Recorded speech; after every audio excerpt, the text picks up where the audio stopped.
Hello, it's Jacob here on Owen Finance, your gateway to collectible investments, but also smarter and sharper financial insights and the ever evolving world of crypto. Ready to level up your financial game? Let's dive in. The story of the first edition of Harry Potter and the Philosopher's Stone is a fascinating tale of persistence, surprise, and ultimately global fame. It begins in the early 1990s when J.K. Rowling, then a struggling single mother, first conceived the idea of a young boy who would discover his magical heritage. Writing the initial manuscript on an old typewriter in cafes across Edinburgh, Rowling faced numerous rejections from publishers. It wasn't until 1996 that Bloomsbury, a small and relatively unknown publisher, took a chance on the novel.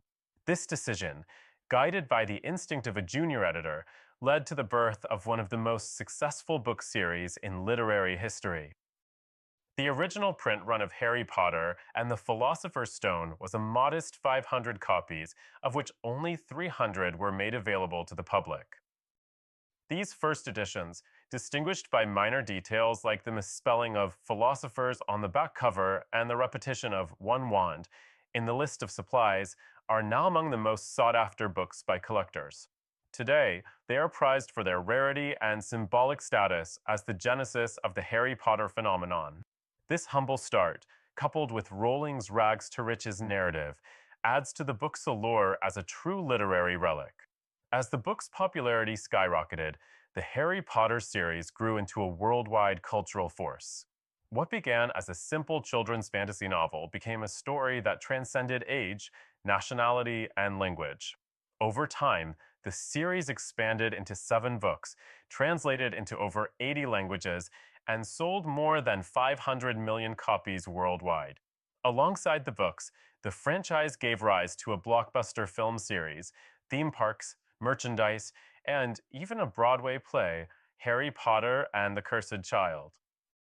Initially marketed as a children's book, the first Harry Potter quickly garnered attention from adults. Its blend of whimsy, magic, and deep moral themes resonated across generations. Bloomsbury's early marketing efforts, though modest, focused on grassroots promotion, word of mouth, book readings, and small events. One of the defining moments in its marketing history was the decision to publish an adult edition of the book with a more mature cover design. This clever move enabled adults to read the book without feeling self-conscious and helped establish Harry Potter as a series for all ages. This cross-generational appeal laid the foundation for the book's long-term success. As the series grew in popularity, so did the branding of Harry Potter. The distinctive cover art of the original Philosopher's Stone, illustrated by Thomas Taylor, became iconic. Over time, however, as the series matured and its audience broadened, the cover designs evolved. The book's visual identity played a crucial role in its marketing. While the cover of the first edition was bright, colorful, and playful, later versions and translations reflected more nuanced and artistic interpretations of Rowling's world. Bloomsbury's strategy of creating collectible editions and constantly reinventing the book's appearance contributed to the continued excitement surrounding each new release. Culturally, the first edition of Harry Potter and the Philosopher's Stone was more than just a children's book. It became a symbol of a literary revolution. Released in 1997, it came at a time when young adult literature was far from the booming genre it is today. Rowling's novel challenged the prevailing notion that children's books could not have deep, complex characters or deal with serious themes like death, prejudice, and sacrifice. The book broke new ground, inspiring an entire generation to read again and creating a ripple effect throughout the publishing world. Its success encouraged the rise of other blockbuster young adult series, such as The Hunger Games and Percy Jackson. The term Pottermania entered the cultural lexicon, describing the fanatical following of both the books and the films, and the term is still used to describe intense fan cultures today. However, the road to global dominance wasn't without its bumps. In the early years, there were controversies. Some religious groups condemned the book for promoting witchcraft, sparking debates over its appropriateness in schools and libraries. There were even book burnings, as certain fundamentalist groups viewed the series as a dangerous influence on young readers. Despite this, or perhaps because of it, the series continued to grow in popularity, and the controversies only served to fuel its notoriety. The publishing industry also experienced its own set of challenges with the series' explosive growth. The unprecedented demand for Harry Potter books, especially after the release of the fourth book, Harry Potter and the Goblet of Fire, placed significant pressure on publishers to keep up with global distribution. Midnight release parties became cultural events, drawing in fans from all walks of life, eager to be the first to read the latest installment.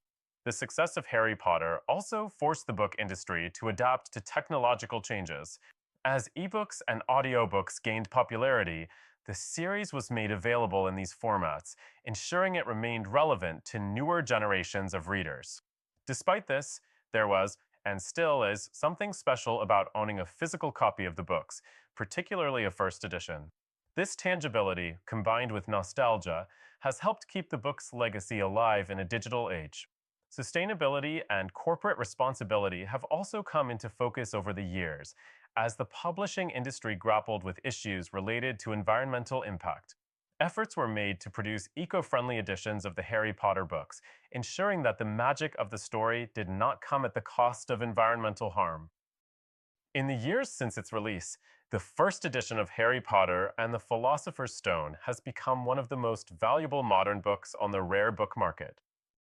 In 2020, a copy of the first edition sold at auction for over $100,000, cementing its status as a collectible.